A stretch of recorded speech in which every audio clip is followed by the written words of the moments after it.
In the bustling streets of Verona, the morning sun barely touched the cobblestones when a spark of anger ignited into chaos. Servants of the noble houses of Montague and Capulet crossed paths, and insults flew like arrows.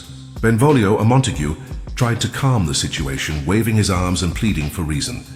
But Tybalt, a fiery Capulet, bristled at every word and struck back. What began as a simple quarrel between servants quickly erupted into a full-scale brawl, attracting a crowd of townspeople who shouted in fear and curiosity. Swords clashed and voices roared, painting the streets with the turmoil of a family feud that had festered for generations. Amidst the clanging steel and cries of combat, Benvolio's attempts to bring peace were drowned by Tybalt's anger. The streets, normally filled with the gentle murmur of Verona's citizens, were now consumed by the violent chorus of hatred. The fighting escalated until the distant sound of approaching guards and the authoritative voice of Prince Aeschylus cut through the chaos. Mounted upon his horse, the prince declared that any further disturbance of the peace would be punishable by death. Silence fell upon the square as the two houses, fearful yet prideful, stepped back. After the turmoil, Montague and Lady Montague worried over their son Romeo. Unlike other young men, Romeo seemed distant and melancholy. His eyes, often clouded with sorrow, betrayed a heart weighed down by unrequited love. Benvolio, ever the caring cousin, approached Romeo with concern. "Why do you wander the streets alone, head bowed, lost in thought?" he asked gently. Romeo confessed that his heart was trapped by the beauty of Rosalind, a woman who had sworn to live in chastity, and thus rejected all his affections. Benvolio, pragmatic and optimistic, encouraged Romeo to forget her and to look upon other women, reminding him that the world was full of beauties yet to be admired. Romeo, however, remained unconvinced. He walked through the gardens and quiet lanes of Verona, sighing and lamenting the cruelty of love. The morning's violence echoed in his mind as a reminder of the bitter world he inhabited, one where even love could not thrive unchallenged. Benvolio's words, though meant to console, seemed distant, lost amidst the shadow of Romeo's heartache. As the sun rose higher, the city slowly returned to its rhythm. Merchants opened their shops, children ran through the streets laughing, and the echo of the earlier fight faded into memory. Yet for Romeo, the pain of longing and the weight of his family's feud cast a shadow over the city's light. Little did he know that fate was already weaving its intricate threads. Soon, a single night at the Capulet house would change his life forever, igniting a love so fierce it would rival the hatred between their families. Benvolio, determined to lift Romeo's spirits, devised a plan. He would convince his friend to attend the Capulet ball. There, surrounded by the beauty of Verona's noble women, perhaps Romeo would see that his heart could be healed. Little did they know, the stars had already aligned for a meeting that would alter destiny itself, a meeting that would bring Romeo face to face with Juliet, the daughter of their sworn enemies. The day ended with tension still lingering in the air, a reminder of the fragile peace in Verona. Two households, both alike in dignity, had tasted the bitter fruit of anger, and the prince's warning weighed heavily on all. Yet for some, love and fate were about to rise above hatred, setting the stage for a story that would echo through the ages. The city of Verona buzzed with excitement that evening. Word had spread of the grand Capulet feast, an event that promised music, laughter, and fine dancing. Lord Capulet prepared his home for the night, sending servants bustling to adorn the great hall with flowers and lanterns, their golden light glimmering against tapestries of deep crimson and ivory.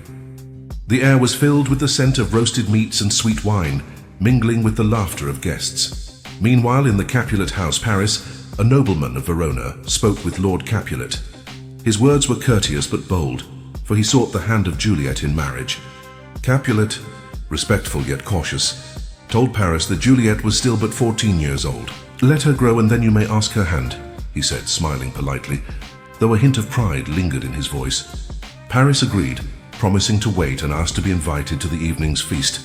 To show Juliet his respect and admiration, a servant of the Capulets then entered, carrying a guest list for the feast, but his brow furrowed, he could not read. By chance he crossed paths with Benvolio and Romeo, who were wandering the streets nearby. Benvolio offered to help, glancing at the names in the candlelight. As he read aloud, Romeo's eye caught a name, Rosalind, still etched deeply into his heart. Benvolio, seeing Romeo's troubled gaze, spoke softly. "Come with me, Romeo. Let us go to the Capulet ball." See other women, forget Rosalind, and let your heart find peace. Romeo sighed deeply, the weight of his longing anchoring his spirit. He reluctantly agreed, for Benvolio's words hinted at hope. They prepared to join the masked feast, unaware that fate had other designs for them that night. Meanwhile, Lady Capulet entered Juliet's chambers with her nurse, eager to speak with her daughter. "Juliet," Lady Capulet began, her voice gentle yet formal. "Paris, a young nobleman of great esteem, seeks your hand in marriage. What think you of such an honor?" Juliet, curious yet obedient, replied that she would consider him, though her heart remained untouched.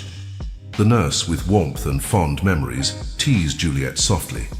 She recalled tales of Juliet's earliest days, when her laughter was bright and her world simple. The nurse's voice carried affection, a reminder that Juliet's life was cared for, though her heart was her own.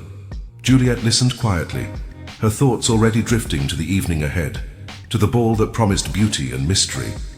As evening fell, Verona shimmered under a silver moon. Guests arrived at the Capulet estate, their laughter and chatter filling the air. Masks adorned their faces, creating an air of enchantment and secrecy. Among them, Romeo and Benvolio slipped quietly into the hall cloaked in disguise. Music rose, a melody of strings and flutes, drawing them deeper into the heart of the celebration. Mercutio, ever the playful spirit, joined Romeo and Benvolio. His words danced through the air as he recited the Queen Mab speech, a whimsical yet haunting vision of dreams and fate. Romeo listened, half amused, half restless, for his heart still lingered with the memory of Rosalind. The night grew brighter with laughter and light, until Romeo's gaze was drawn to a vision more radiant than any mask or jewel. Juliet stood across the hall, her beauty glowing in the candlelight. Time seemed to still. Their eyes met, and in that instant, the world faded away. A spark was lit between them, an unspoken promise, a bond neither understood. Juliet, too, felt the pull of something profound. Her heart beat faster, her breath quickened. Yet before they could speak, Tybalt, Juliet's fierce cousin, noticed Romeo's presence. His face darkened with anger. He stepped forward, prepared to challenge Romeo for trespassing at the Capulet feast. But Lord Capulet's voice cut sharply through the hall. "Let it be," he commanded. "No violence tonight." Tybalt bowed but stepped back, his fury restrained for now. Romeo, still caught in Juliet's gaze, approached her. Their conversation unfolded in the form of a shared sonnet, words of love and fate entwined in perfect harmony. But as the moment deepened, the cruel truth struck them. Each belonged to a family sworn to destroy the other. They learned this in silence, hearts heavy yet bound as the music swelled around them. As the night faded and the guests departed, the Capulet estate was left in hushed stillness. In their hearts, Romeo and Juliet carried the seed of something extraordinary. Love born in secrecy, under the veil of a family's feud. And so their fate began, sealed under the stars of Verona. The morning after the grand feast, the Capulet household stirred slowly to life. Soft beams of sunlight slipped through the carved lattice windows of Juliet's chamber, painting the room in gold. Outside, the air carried the faint scent of blooming roses, and the murmur of servants moving about filled the corridors. Within the walls of her room, Juliet sat quietly, her thoughts far away, her heart restless with a sense of change she could not yet name. Lady Capulet entered, her gown flowing gracefully as she stepped into the chamber, accompanied by Juliet's nurse. Her voice was warm but formal, carrying both curiosity and purpose. "My sweet daughter," she began, "Paris comes with honor and respect, and he wishes for your hand in marriage. What say you to such a proposal?" Juliet looked at her mother with gentle resolve. "I shall consider him, mother," she replied softly. "But my heart is yet to decide." She spoke with the innocence of youth, yet her words carried a weight beyond her years. Lady Capulet nodded, pleased with her daughter's willingness to be guided, while the nurse's expression softened with fond affection. The nurse, a woman of warmth and humor, drew Juliet aside. Her voice lowered, carrying memories of Juliet's childhood, when the girl had been a child of laughter and endless curiosity. "Ah, my dear," she said, brushing a strand of hair from Juliet's face, "you were a sweet child full of life, and now you are becoming a young lady. Paris may be noble, but love is something that must bloom within the heart." Her gaze wandering to the window where the morning light danced upon her hands. Deep within her heart, a quiet longing stirred, a longing she did not yet understand. Her thoughts drifted to the night before, to the ball where music had mingled with mystery, and to a stranger whose gaze had struck her as if by fate. The nurse, sensing Juliet's distraction, chuckled softly. "You think too much of trifles, my lady. Let your heart rest. Paris is patient. Let time speak." Juliet smiled faintly but did not reply. Her mind was elsewhere, drawn by a feeling she could neither name nor deny. The day passed in gentle preparation for the evening. In the Capulet home, the servants worked swiftly, lighting lanterns, arranging flowers, and tuning instruments. Outside, laughter and music drifted faintly from the streets as guests arrived early for the night's feast. Juliet, aware of her mother's plans, moved quietly in her chamber. Her thoughts lingered on the beauty of the night before, a night that had changed everything. In her heart, a question stirred like the first breath of spring. Who was the stranger whose voice and glance had unsettled her so? She recalled his words, spoken softly yet charged with meaning. She recalled the warmth of his gaze and the strange certainty that something new, something dangerous had entered her life. Juliet sighed deeply, as if the answer to her questions lay somewhere in the air itself. She could not yet know that her life was already entwined with that of Romeo. That destiny had begun to weave a tale neither of them could escape. As evening approached, the Capulet house came alive with music and laughter. Juliet, dressed in her finest attire, prepared herself quietly. She did not yet know that tonight would hold the answer to the question stirring deep within her heart. Outside, the streets of Verona glowed beneath the silver moon, and the Capulet feast began once more, a night that would seal fate and begin the greatest love story the world had ever known. The Capulet estate shimmered that night, like a jewel in the velvet of Verona's sky. Lanterns glowed softly along the grand entrance, casting golden light upon marble steps, while music from lutes, violins, and flutes wove through the air. The sound of laughter echoed through the corridors, blending with the clinking of wine cups and the rustle of fine silk. Masks of delicate lace and shimmering gold adorned the faces of guests, adding an air of enchantment to the evening. Within the Montague household, Romeo, Benvolio, and their friend Mercutio prepared for the feast. Benvolio, full of purpose, urged Romeo to seize the evening as a chance to forget Rosalind. Mercutio, the most vivacious of the three, teased Romeo with lively banter, his laughter carrying a sense of reckless joy. "Come now, Romeo," he said with a grin. "Let your heart step into the night. There are more beauties than sighs in this city." Romeo remained thoughtful, his mind still lingering on Rosalind's rejection, but Benvolio's encouragement nudged him toward the gathering. The three friends set out, their faces hidden beneath masks of velvet and silver, blending with the crowd as they entered the Capulet hall. The moment they stepped inside, a wave of warmth and music embraced them. The room was alive with movement. Dancers swirled across the marble floor, laughter rang from every corner, and the air was scented with roses and sweet perfume. Among the crowd, Mercutio could not resist delivering his famous speech, the Queen Mab speech, weaving a strange and haunting tale of dreams, their fleeting pleasures and the illusions they bore. His words danced and pricked the air, drawing smiles from some and thoughtful frowns from others. Romeo listened, half amused and half distracted, for his heart already beat to another rhythm, one he could not name. It was then that the music shifted. A hush seemed to fall over the hall as Juliet entered, her presence like the breaking of dawn. Draped in white and gold, she moved with grace, her laughter mingling softly with the music. Romeo's gaze was drawn instantly to her, as if pulled by invisible threads. Time itself seemed to pause. For Romeo, the world melted away, until only Juliet remained, radiant under the glow of candlelight. Juliet, too, felt the pull of something extraordinary. Across the hall, her eyes met Romeo's, and a silence deeper than any speech settled between them. In that instant, they knew their meeting was no mere chance. Their hearts spoke in secret without words, drawing them closer in a way neither could resist. Their first exchange was a collision of words and glances, a shared sonnet, delicate yet fierce. Romeo, his voice low and trembling, spoke of her beauty. Juliet, curious yet cautious, responded with questions that seemed to draw them ever deeper into a shared fate. But just as their souls touched, a shadow fell between them. Tybalt, Juliet's fierce cousin, stood at the edge of the crowd, his brow dark with rage. His eyes blazed upon Romeo, the intruder from the enemy house.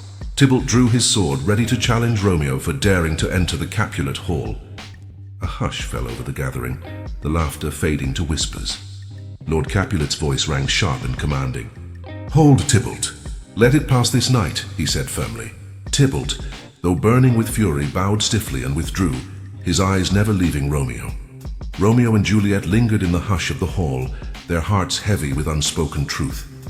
They discovered in startled whispers that each belonged to houses sworn to destroy the other. The knowledge should have drawn them apart, yet it bound them more tightly together.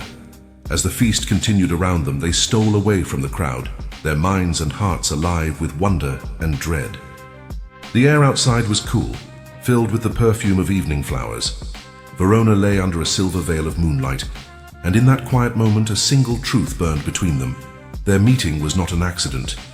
It was the beginning of a fate neither could escape, and so under the watchful stars, Romeo and Juliet parted for the night, hearts intertwined, unaware that they were stepping toward a path that would lead to joy and tragedy alike. The music of the Capulet feast still echoed softly when Romeo's gaze found Juliet once more. Her laughter was like a gentle bell, carrying through the hall and reaching him like a promise. For a moment, the noise of the celebration faded. It was as though the world had narrowed to a single point, her. Every sound, every light seemed to bend toward her presence.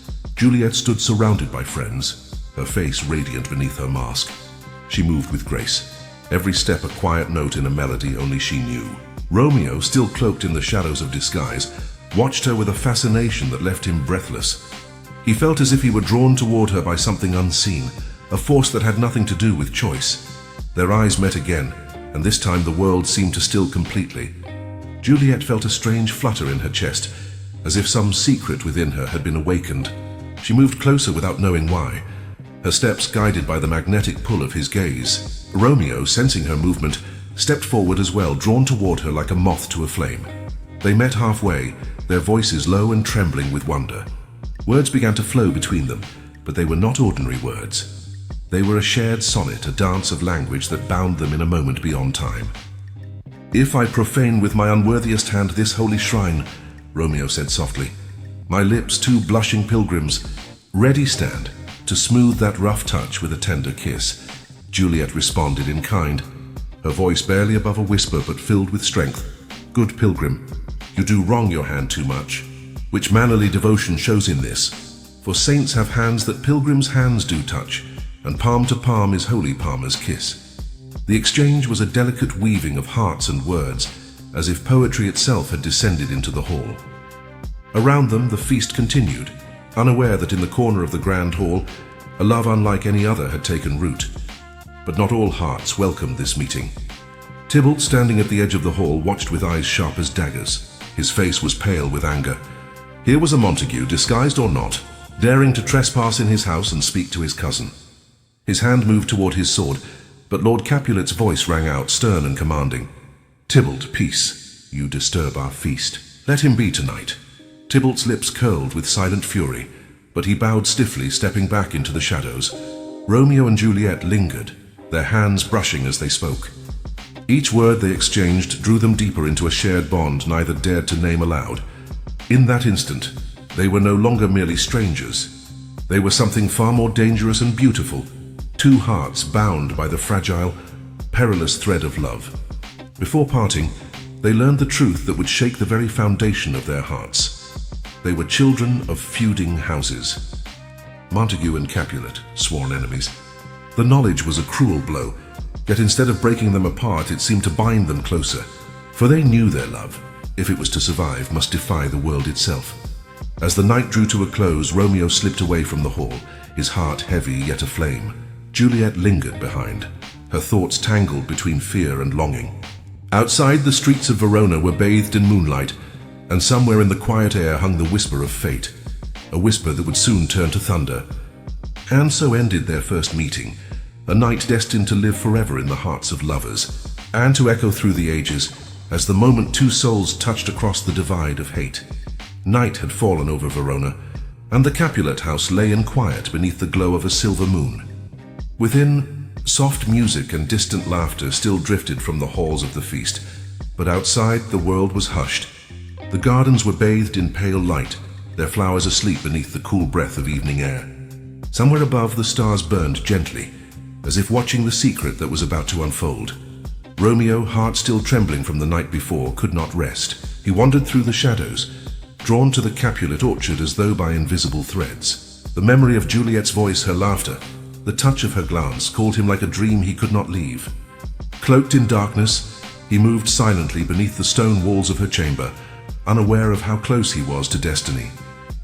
Juliet appeared at her balcony, her white gown shimmering softly in the moonlight. Her hair, loose upon her shoulders, caught the breeze as if it too sought freedom. She leaned forward, speaking into the night with a voice barely more than a whisper. "O Romeo, Romeo, wherefore art thou Romeo?" she breathed. Her words were not a question of his location, but of his very being. "Deny thy father and refuse thy name, or if thou wilt not be but sworn my love, and I'll no longer be a Capulet." Romeo stepped forward, his presence breaking the silence. "I take thee at thy word.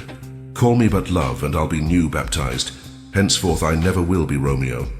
His voice carried both awe and longing, a quiet confession in the night air. Juliet started, her breath catching in her throat. "What man art thou that thus bescreened in night? Why so stumblest on my counsel?" she asked softly. Romeo stepped closer, revealing himself beneath the shadow of a tree. "I take thee at thy word, and swear my love," he said again, his voice steady though filled with wonder. They spoke then, words flowing like poetry, each one drawing them deeper into a shared truth. Their conversation was both confession and promise, a weaving of hearts spoken in the language of dreams. Juliet feared the dawn, for it would steal him from her. But Romeo was equally bound by the need to remain close. "Shall I hear more, or shall I speak at this?" Juliet asked, her voice trembling with both joy and fear. Romeo answered, "I am no pilot, yet wert thou as far as that vast shore, I would adventure to find thee." The orchard seemed to hold its breath as their voices mingled. Each word was a step toward a future neither could fully see, but both desperately sought.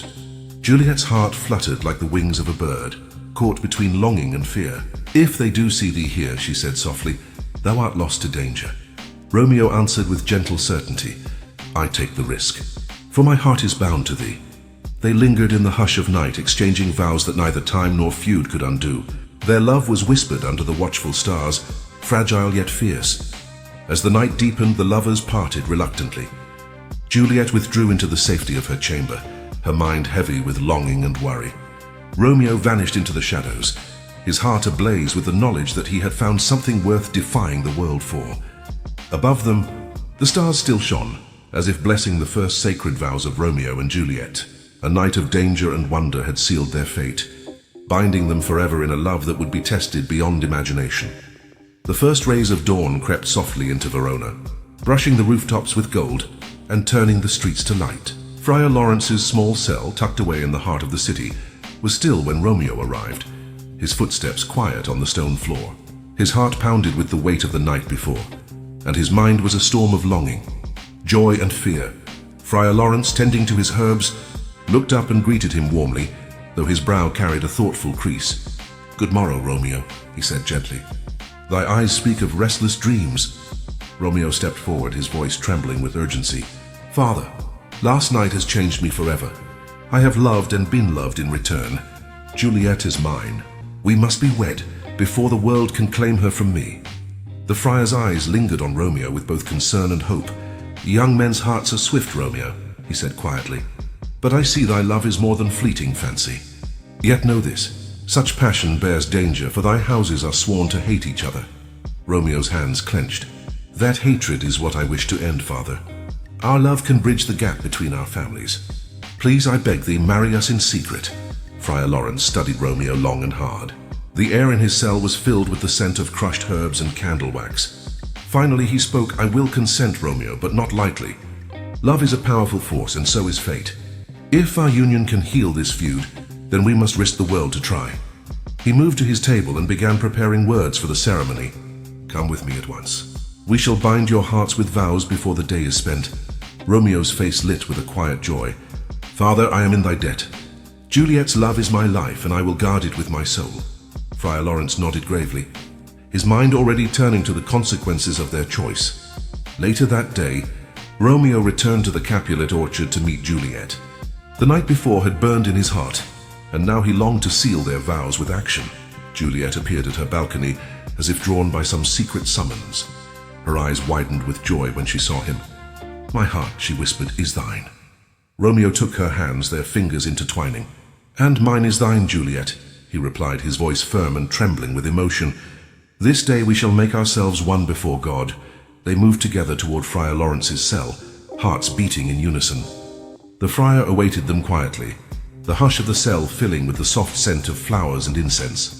There, beneath the watch of candlelight and the blessing of fate, Romeo and Juliet exchanged vows of eternal love. Friar Lawrence pronounced them husband and wife, his voice carrying both solemnity and hope. "So let your hearts be bound," he said softly, "and let love be your guide, though the road ahead be shadowed with danger." Romeo and Juliet departed the cell hand in hand, their hearts alight with joy. Yet beneath their joy lay a quiet fear, the knowledge that their love must remain a secret, hidden from the eyes of a world that would not understand. As they parted that night, Verona lay in quiet slumber, unaware that the seeds of the greatest and most tragic love story ever told had been planted. The future was uncertain, but for Romeo and Juliet, their hearts were bound forever. The next morning broke over Verona with a pale, uneasy light. The streets were quiet, though whispers of the previous night's ball had already begun to stir through the city. In the Capulet house, the air was filled with preparation and cheer, but beneath it all lingered tension. Tybalt, fierce and proud, paced in a shadowed corner, his hand brushing the hilt of his sword. His face was a mask of wrath.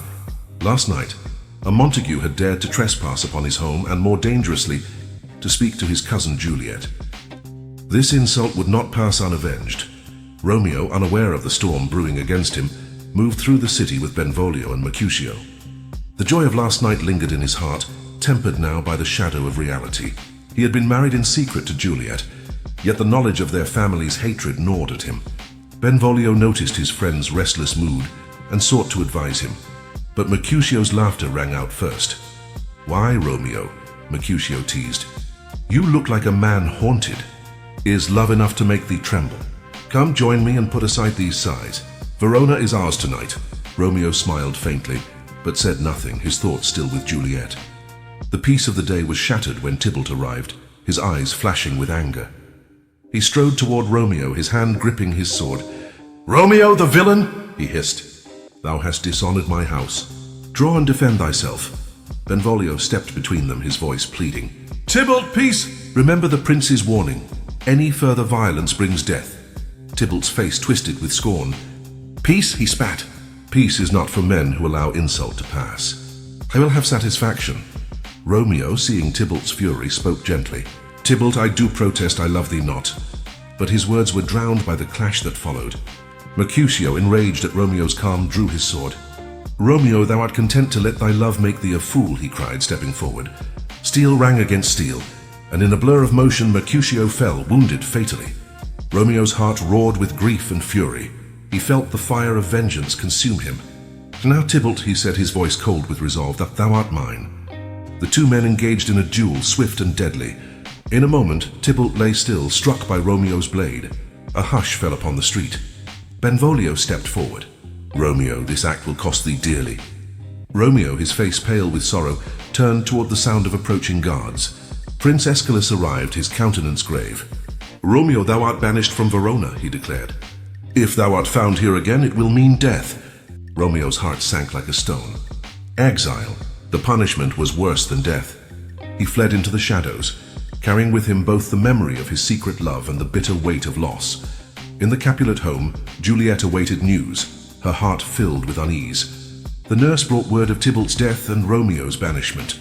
Juliet's emotions swelled like the sea, grief for her cousin, anger at her fate, and despair that her Romeo was torn from her. "My love," she whispered to the night, "how cruel is the world that gives me joy and then takes it away." She wept quietly, her hands clutching the fine folds of her gown. But beneath her sorrow lay a resolve to keep her love alive no matter the cost. And so the peace of Verona was shattered. Love and hate now moved hand in hand, and the path of Romeo and Juliet became more dangerous than ever. The night held a promise of joy, of loss, and of tragedy yet to come. The streets of Verona seemed colder that night, as though the city itself mourned the violence that had torn through it. In the Capulet household, Shadows clung to every corner. Juliet sat alone in her chamber, her heart heavy with grief. The laughter of the feast the night before seemed like a distant dream, replaced by the bitter truth.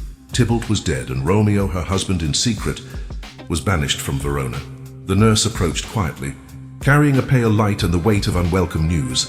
"My lady," she said softly, "I bring word of Romeo." Juliet's breath caught in her throat, and she rose to meet her. The nurse's voice trembled as she spoke. Tybalt was dead, slain by Romeo's hand, and in return the prince had banished him from the city. "Banishment?" Juliet repeated, her voice breaking. "Oh, what a cruel fate." Juliet sank to her knees, pressing her hands to her face. Her heart felt torn, split between mourning for Tybalt and longing for Romeo. The thought of parting from him filled her with a sorrow too deep for words. "Shall I speak ill of him that is my husband?" she whispered. "Yet my love for him is boundless." The nurse took her hand gently. "My sweet child, fear not. Romeo loves thee still. Though banished, he will find a way to return." Juliet looked up, her eyes shining with tears. She nodded slowly, though her heart trembled with uncertainty. "Then we must speak, nurse. Tell him my heart is his, come what may." Meanwhile, Romeo hid in the garden of Friar Lawrence's cell, cloaked in shadows, nursing his own grief. The night was silent, save for the distant murmur of Verona and the whisper of the wind through leaves. His thoughts were consumed with Juliet. Banishment felt like a cruel sentence, a severing of life itself. To be torn from her arms was worse than death. Friar Lawrence found him there, pacing with restless steps. "Romeo," he said softly, "thy heart is heavy. Yet this sorrow need not last. There is hope still. Speak with Juliet tonight. Let her know thy love before thou must depart." Romeo's face lifted, his eyes bright with determination. "Father, I cannot leave her without a promise. I must see her." Under the veil of night, Romeo slipped quietly to Juliet's chamber. There, beneath her window, he called her name softly, as though speaking to a dream. Juliet appeared, her face pale yet glowing with emotion. "My lord, my love," she whispered, "must we part?" Romeo took her hands, holding them as if they were the only thing keeping him alive. "Juliet, my life is thine," he said. "My soul cannot leave thee, but exile calls me from thy side. Yet I swear to return no matter the cost." Their parting was filled with both longing and despair. Juliet pressed her forehead to his chest, her tears falling silently. "Then swear it, Romeo," she said. "Swear to return to me." He clasped her hands tightly. "By the heavens, I swear it." The night seemed to hold its breath as they lingered, bound by love and the promise of reunion. But the dawn would tear them apart, sending them into worlds of pain and peril. Romeo departed quietly, leaving Juliet alone with her sorrow and a heart alight with hope and fear. Juliet stood at her window long after he had gone, the moonlight her only witness. "Oh God," she whispered into the night, "I could die with him. But I cannot leave him so." Her heart was both broken and determined, for their love was a flame that would not be extinguished. Thus, Verona slept, unaware that the fate of its most passionate lovers was being sealed, and that parting was only the first step toward tragedy. The morning light in Verona brought no peace to the Capulet household. Though the city stirred with life, within the grand walls of the Capulet home there was unease. Lord Capulet moved with a brisk resolve, his brow heavy with thought. Juliet remained distant, her mind wrapped in sorrow for Romeo and the knowledge of their secret union. The weight of her heart pressed upon her like stone. Lady Capulet approached her daughter in her chamber, speaking softly. "Juliet, Paris wishes to speak with thee again. Thy father is eager to see thee wed. It is time to secure thy future." Juliet looked away, her eyes clouded. "Mother," she replied, "my heart belongs elsewhere." Yet she said nothing of Romeo, for their marriage was a secret she could not reveal. Lady Capulet, misunderstanding her silence, only pressed the matter further, urging her daughter to consent. The nurse, who had ever been Juliet's confidant, noticed her distress. "My lady," she said softly, "thy heart is troubled. Speak with me. If it is Romeo, I know thy pain." Juliet's eyes glistened with tears. "Yes, nurse," she admitted quietly. "It is Romeo. We are joined, but the world would tear us apart if they knew. My father plans to wed me to Paris in days. How can I face such a thing?" The nurse's face softened with sorrow. "My sweet child, thy heart is bound to him, but the world will not yield easily. We must be cautious, for danger grows nearer with each breath." Juliet nodded, her resolve deepening. She could not allow her love to be undone by her father's will. In the streets of Verona, Romeo moved with the burden of exile heavy upon his shoulders. He sought Friar Lawrence, his heart torn between longing and despair. "Father," he said urgently, "Juliet is my life. We must find a way to be together, for I cannot live apart from her." Friar Lawrence looked upon him with concern. "Young love is a flame that burns swiftly, Romeo," he said, "but its light can be snuffed by haste and folly. I will help thee, but thou must tread carefully." Back in the Capulet home, Lord Capulet summoned his wife in Paris. His voice was firm and filled with authority. "We must move quickly," he said. "Juliet shall be wed to Paris. It is for her honor and for the peace of our house." Paris bowed respectfully, but Lady Capulet's eyes showed concern. "My lord," she said softly, "has Juliet consented?" Capulet's expression hardened. "She will consent. She must." Word reached Juliet through the nurse. Her father's decision was final. The joy of her secret marriage was now overshadowed by the shadow of an unwanted wedding. Her heart ached with both love and fear. Alone in her chamber that night, Juliet spoke softly to the darkness. "O Romeo, my love, what cruel fate has bound us so?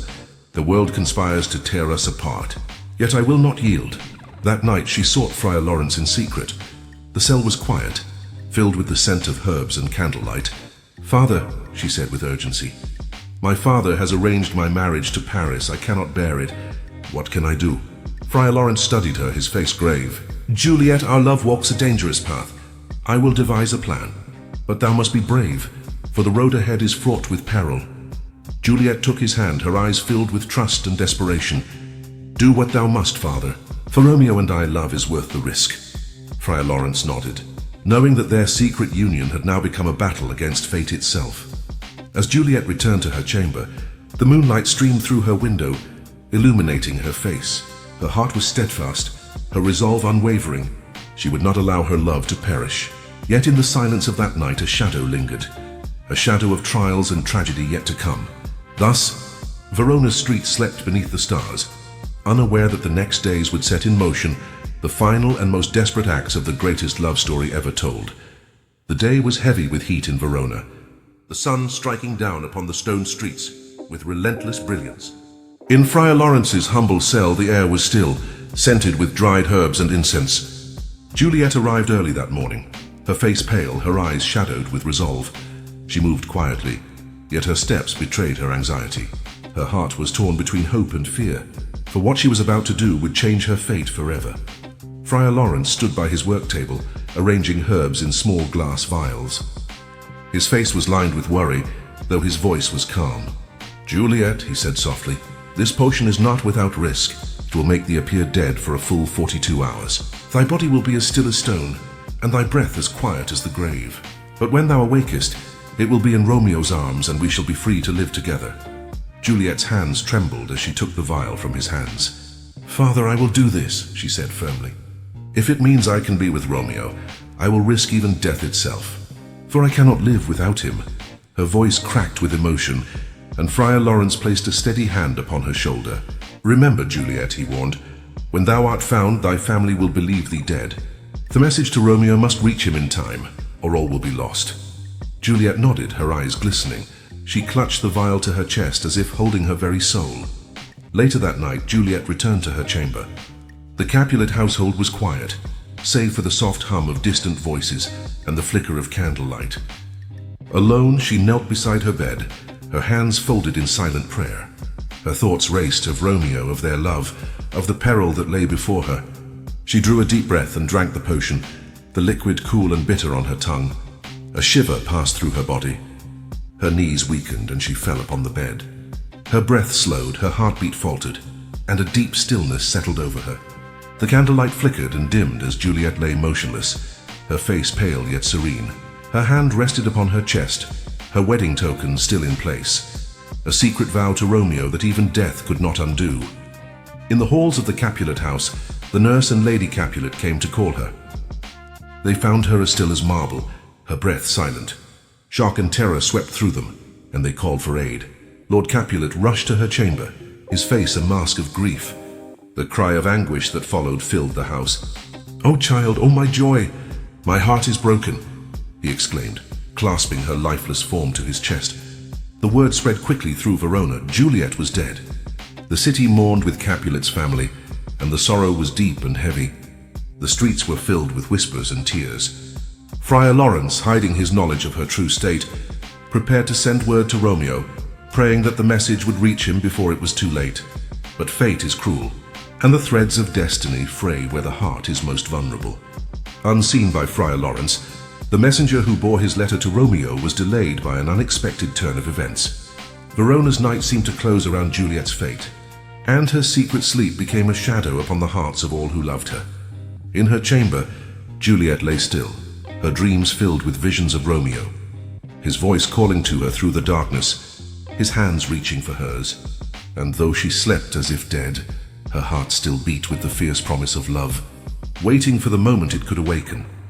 Thus began the most dangerous hours of their fate, a sleeping death that held the fragile thread of their love, poised between reunion and ruin. The dawn broke slowly over Verona, pale and trembling, as if it too feared what the day might bring. The streets were hushed, and even the city itself seemed to breathe with sorrow. Word of Juliet's death had spread like a shadow, reaching every corner of Verona. Bells tolled mournfully in the distance, their sound deep and sorrowful, calling all to the Capulet tomb. Romeo, ignorant of Friar Lawrence's plan, had been away, and the letter sent to him had not arrived. When news of Juliet's death reached him, it struck his heart like a cruel dagger. In Mantua, he stood trembling, the world around him dissolving into grief. "Oh, my love, my wife," he cried, "I will not live without thee." His voice broke, echoing in the silent morning.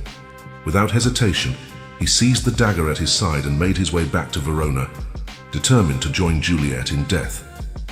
Meanwhile, the Capulet house was a place of mourning and despair. Lord Capulet, his grief raw, moved among the servants, his voice thick with anguish. Lady Capulet wept quietly, her heart heavy with sorrow she could not ease.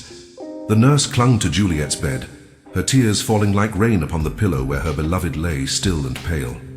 Every breath in the room seemed to hold the weight of loss. Romeo arrived at the gates of Verona under the shadow of night, his heart a storm of grief and resolve. He made his way to the Capulet tomb, his steps quickened by desperation. The air was heavy with silence and the scent of death. The tomb was open before him, its dark stone steps leading into shadow. He descended without hesitation, calling softly into the darkness. "Juliet, my love!" There she lay, pale and still, dressed in her wedding garments. Her face shone faintly in the dim torchlight, her lips closed as if in eternal sleep. Romeo's breath caught in his throat. "Oh, my love, my life," he whispered. Kneeling beside her, he took her hand in his fingers trembling. Her skin was cold, her pulse absent. His grief became a roar of anguish. From his robe he drew a vial of poison, purchased in haste from an apothecary. "Here will I drink," he murmured, "and so die with thee." He pressed the vial to his lips, drinking deeply of the fatal draught. His body shook, his breath faltered, yet his eyes remained fixed upon Juliet's face. He fell beside her, his life bleeding away as he pressed her hand to his heart. It was then that Friar Lawrence arrived, moving quickly toward the tomb, carrying a message for Romeo that had never reached him. His heart sank as he saw the scene before him, Romeo lying dead beside Juliet, who lay still in her sleep. Horror and grief filled him as he fell to his knees. "Oh, what hast thou done?" he cried softly. "1,000 griefs have brought thee to this hour." Juliet stirred faintly, the effects of the potion wearing away. Her eyes fluttered open, seeing Romeo's still form beside her. "My Romeo!" she whispered, her voice breaking with pain and disbelief. She saw the empty vial, the dagger clutched in his hand, and the lifeless stillness of his body. Her scream was a cry that pierced the stone walls of the tomb, a cry of love and despair. She took the dagger from his side, her hands shaking with grief. "Oh, happy dagger!" she cried. "This is thy sheath. There rust and let me die." With a final breath, she pressed the blade to her heart. The light faded from her eyes, and she fell beside Romeo, joining him in eternal sleep. Friar Lawrence, overcome with sorrow, stood silently over their bodies. The tomb was filled with a stillness deeper than death. Outside, Verona awoke to the tragedy, and the bells tolled louder, mourning not only the loss of two young lovers, but the hatred that had doomed them. Thus ended the tale of Romeo and Juliet, a love born in passion, sealed in secrecy, and extinguished in tragedy. Verona would remember their story forever, as a warning of the price of hate and the power of love. The streets of Verona woke that morning to a silence heavier than any they had ever known. The city was cloaked in mourning. Word had spread like wildfire. Romeo and Juliet lay dead, their blood mingled in the Capulet tomb. But no one knew the truth of Friar Lawrence's plan, nor the cruel twist of fate that had made their love a tragedy. Friar Lawrence paced the small cell where he had planned the lovers' future, his face etched with grief and guilt. The letter he had sent to Romeo, explaining Juliet's sleeping potion and their intended reunion, had never reached him. A delay caused by unseen circumstance and cruel chance had turned hope into calamity, and now the friar could only stand in the shadow of what had been lost. The Capulets gathered in their great hall, the air heavy with sorrow and anger. Lord Capulet's voice trembled as he spoke. "Our houses have lost what should have been preserved. Let this be a lesson to all. Hatred breeds ruin." Lady Capulet wept quietly, her grief mingled with regret. The nurse sat at the foot of Juliet's bed, silent, the image of her beloved child pressed into her memory forever. In Mantua, Romeo's heart had been consumed by longing. When the messenger finally arrived with Friar Lawrence's letter, it was too late. He had already acted, driven by the certainty that Juliet was lost to him forever. Misled by absence and silence, he had returned to Verona with only grief and the bitter draught of poison. Friar Lawrence, carrying the shattered truth, made his way to the Capulet tomb. The air was heavy with the scent of earth and stone, and the cries of mourning echoed faintly through the streets. When he entered, the sight before him struck him dumb. The bodies of Romeo and Juliet lying side by side, bound in death. The dagger still rested in Juliet's hand, and the vial of poison lay broken. His heart ached with the weight of his failure. "Oh, mischance," he whispered. "A letter delayed, a truth unheard, and thus love is drowned in grief." He sank to his knees beside the lovers, touching Juliet's cold hand with a trembling finger. The silence of the tomb seemed to press down upon him, heavy with finality. The citizens of Verona gathered outside the tomb, drawn by the news of tragedy. The prince arrived, his face pale and his voice heavy with sorrow. "See what a scourge is laid upon your hate," he declared to both houses. "All are punished. Both families now share in this bitter loss." The crowd wept softly, their grief mingled with shame. Lord Montague and Lord Capulet stood before the tomb, their faces pale and worn with sorrow. The sight of their children, bound forever in death, shattered their pride and their enmity. Capulet spoke first, his voice trembling. "O brother Montague, give me thy hand. This is my vow, to end our strife, to bury our hatred, and to honor their love." Montague's eyes glistened with tears. "Aye, we will end this feud, and let their deaths be the peace between our houses." Friar Lawrence, standing apart, looked down upon the two families and spoke softly. Love was their fate and death their witness. Let not their sacrifice be in vain. The nurse wept openly beside the tomb, her grief a quiet hymn for the lost. "Sweet Juliet," she whispered, "thou wert too young, too bright, too pure. Heaven holds thee now." Thus Verona learned a cruel lesson. A letter delayed, a word unspoken, a plan unseen. These were enough to turn love into tragedy.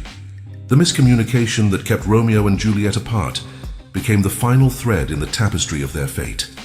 And so the streets of Verona carried the sorrow of the greatest love story ever told. From that day forth, the tale of Romeo and Juliet lived on, a warning written in hearts and stone, that love, when tested by hate and mischance, can become both immortal and tragic. The day in Verona was unlike any before. A strange silence hung in the air, broken only by the slow tolling of the city's bells. Every street, every home seemed touched by grief. The lovers' deaths were now the bitter truth of the city. Two young hearts extinguished by fate, by hatred, and by miscommunication. The Capulet tomb stood as a somber monument to tragedy. Flowers fresh and weeping with dew were laid at its steps. The air was heavy with the scent of morning herbs and candle smoke. Inside, the bodies of Romeo and Juliet lay entwined, their faces peaceful at last, though forever pale. Around them, the air seemed thick with sorrow, as though the earth itself mourned their passing. Friar Lawrence knelt beside them, his face lined with anguish. He had failed them, and his heart was burdened with guilt. The weight of his silence pressed upon him now, for he knew their deaths could have been prevented. "O wretched fate," he whispered. "Two hearts lost, and Verona's peace bought at the cost of innocence." Outside, the prince stood with Lord Montague and Lord Capulet. Both men, stricken by grief, stood with lowered heads. Capulet broke the silence.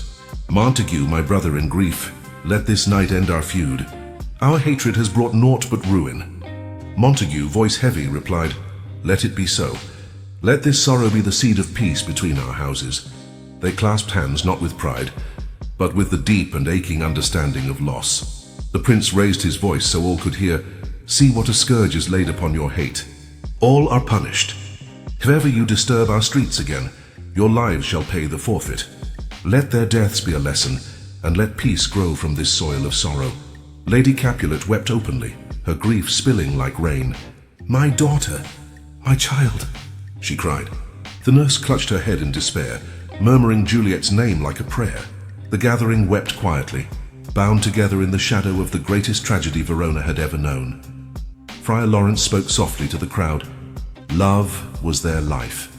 Hatred was their doom. Let us remember that even the purest hearts can be undone when the world is filled with enmity and silence. His words echoed through the tomb, a mournful plea. From that day forth, Verona remembered Romeo and Juliet as a warning and a lament. Statues were raised in their honor, and in both Montague and Capulet homes peace took root.